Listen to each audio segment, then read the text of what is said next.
Hello everyone, my name is Loko and welcome back to some more StarCraft 2 Legacy of the Void. My opponent is going to be Tarantino, who says Guten Tag. Apparently he thinks I'm German. I'm not. Tarantino. I do really like that nickname though. Tarantino. I actually recently watched the new movie. What's it called? The Hateful Eight or something? Very good movie, although a little racist here and there. And I say here and there pretty much the entirety of the movie. But anyways, this is going to be a Zerg versus Terran, obviously played at the same time as I'm also giving commentary to it. So I'm gonna try my very best to, you know, uphold the commentary throughout the entirety of the game. But obviously gotta keep in mind that I am indeed born with a Y chromosome, which means that giving commentary and playing is two things at the same time, and I can't really do that very well. So if I randomly lose track of my thoughts, I apologize in advance, especially over the last couple of live recordings. I've actually started messing up, although those have mostly been Zerg versus Zergs, but that's not that big of a deal. So, my opponent says Guten Tag. Guten Tag. I'll say that to him as well. I don't know why he's talking German to me. For some reason, a lot of people seem to confuse Dutch and Deutsch. Not the same thing. That's like calling an American Canadian. Not quite the same thing. Pretty close, but not the same. Dutch is basically from the Netherlands. Bist du dir von den YouTube-Videos? Jawohl! Das ist mir. My German is not that good. I'm Dutch, by the way. Not Deutsch. I'll let him know. My German is not all that great. We'll open up here with a gasless build. I think I am gonna go ahead and play some relatively standard here. I can understand German, just to clarify, by the way. I can understand German just fine. Just my you know, written and my talking is not that good. But if someone would speak German to me, as long as they're not like talking super quickly, I should be able to understand pretty much everything. But anyways, we're gonna be opening up gasless here. Gonna follow it up with like, I'm thinking maybe 6 queens here. I've been trying to go heavy queen. Well, I think we're actually gonna go 2 queen in this case, but... Or 4 queen, rather. But I've been trying to go heavier into the queens, and queens are actually surprisingly good. Now, the one thing that has been happening quite a lot on the ladder, especially over the last couple days, is heavy Reaper play. So that's the first Reaper right there. Nothing too surprising. But my opponent did just scout that I did indeed opening up gasless, so that could be a problem for us.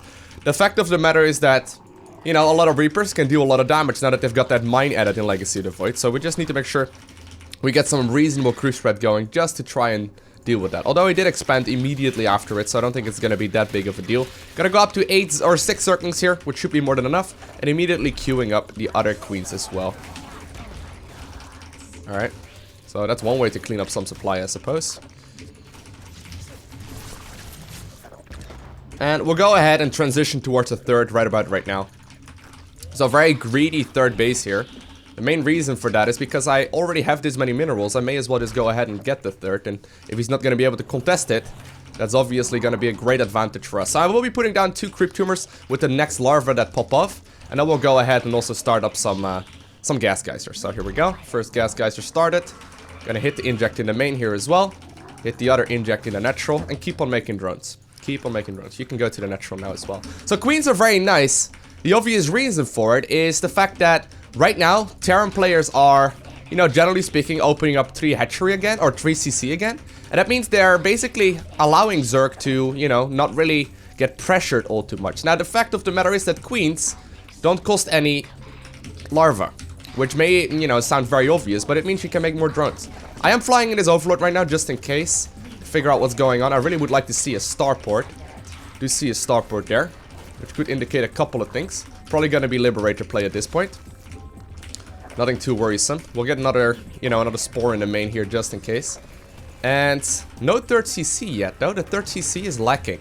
That's actually kind of surprising. Normally you will see that right around this time. We'll go ahead here and add all of the other gas geysers too.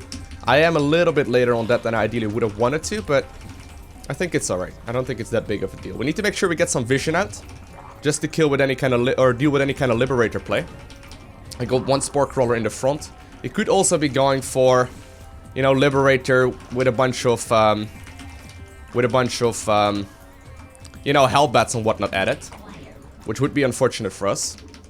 So I do want to make sure I at least get some, you know, some units going. And I think I may even add on a 2nd spine crawler just in case. So focusing heavy onto, well, here's indeed the Hellbat aggression, what I was talking about. Okay. I'll move this thing down.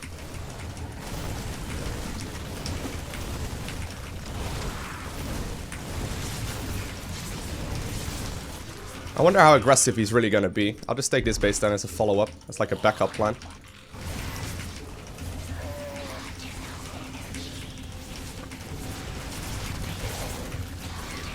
think it's working out just fine, though.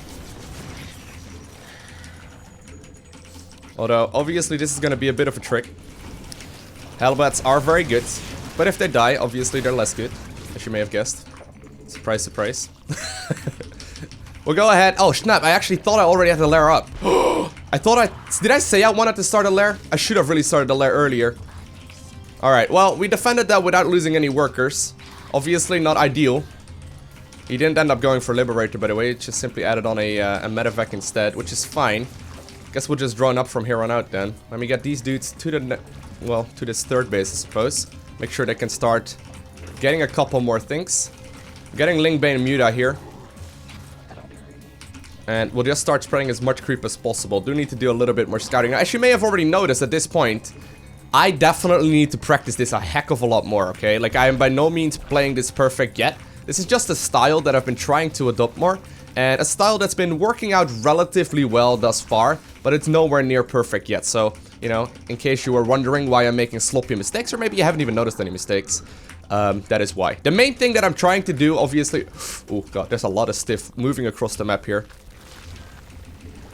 Alright. The main thing I'm not trying to do is not die and lose any workers, if I can at all avoid it. Alright. There's a lot of stuff moving right now. Get them, boys! Get those nasty Terran units. Transfuse. Ha! That's the first time I've transfused a creep tumor in Legacy of the Void, I'm pretty sure. And I've been playing this game a lot. Alright, we're gonna mutiling Bane, obviously. Gonna be saturating those gases here.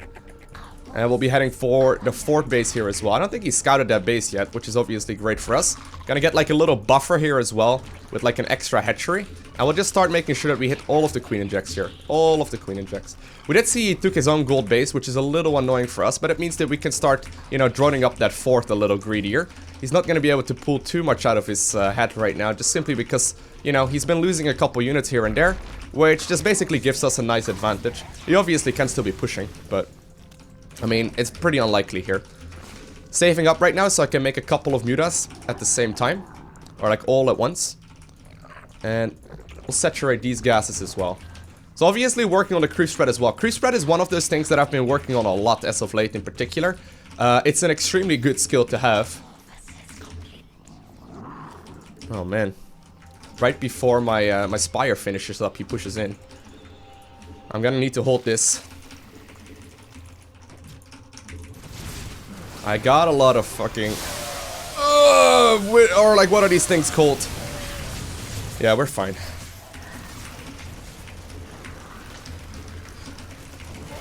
I got a lot of banelings there. It was sort of a necessity. I was saving up a ton of gas just to make sure I could make a lot of mutas all at once, but sadly my opponent decided to, you know, mess me up and didn't really allow me all too much. But as long as I'm not losing a whole lot of stuff, we're in a good place. We're in a good place. Okay, let's start the macro machine again. We'll start tacking up now that we've got 8 gas going. And, well, I'll go ahead and also start +2/+2. Alright, target firing down the medevacs here.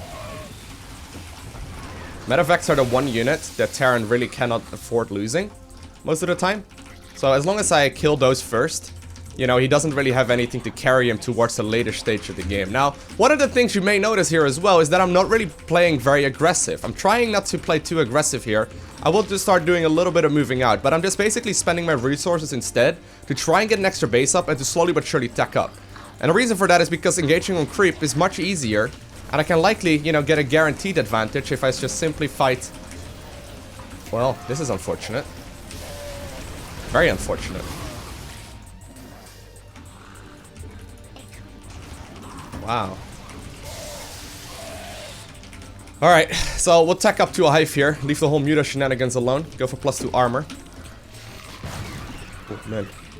Those splits need to be on point. He just lost 2 full medevacs again, though. Which is actually pretty good for us. I'll just go ahead and counterattack here. Running a couple of my units forward, just to make sure I don't take huge amounts of slash damage. I'll just get pushing here. Keep in mind, hive is coming in. And I may very well be able to clean up the game here. I'll set a couple of these units in there. A couple of them go towards the natural. We'll start fighting this base too. Which may be a little messy. But we're cleaning most of these things up. Okay. Keep in mind, I got this base here ready to go as well. We'll start drawing this one up. So once again, taking guaranteed advantages rather than taking risks.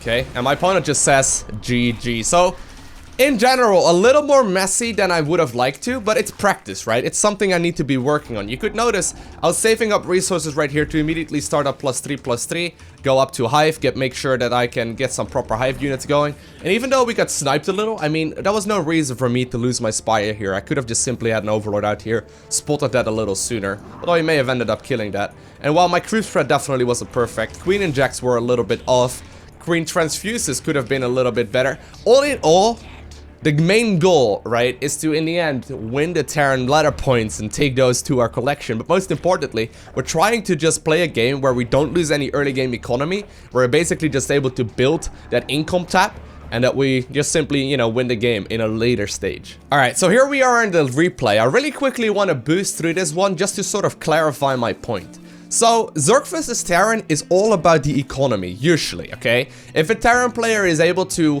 either get an advantage or be up to par with the Zerg economy, he will be ahead. The reason for that is Marines are extremely cost efficient, and most of the time they will just be able to carry that to the victory if they do manage to get ahead economically speaking. So usually you don't actually want to be matching the Terran economy as Zerg, you want to be ahead in Terran economy. And the entire build that I was doing here with the extra queens and the extra static defense just maximizes the amount of larva that I have available just to establish that big economy. And throughout the entire triology shenanigans, I do have a superior economy, right? I'm not losing any workers. If at any point in this I would have lost 10 workers, I would have been behind, okay? And it's all about not losing that early game economy and making sure that you actually get the advantage that way. So I'm still just droning up, and at this point I do get a pretty massive lead, going up to 85 workers-ish, which is the absolute maximum you want to be looking at.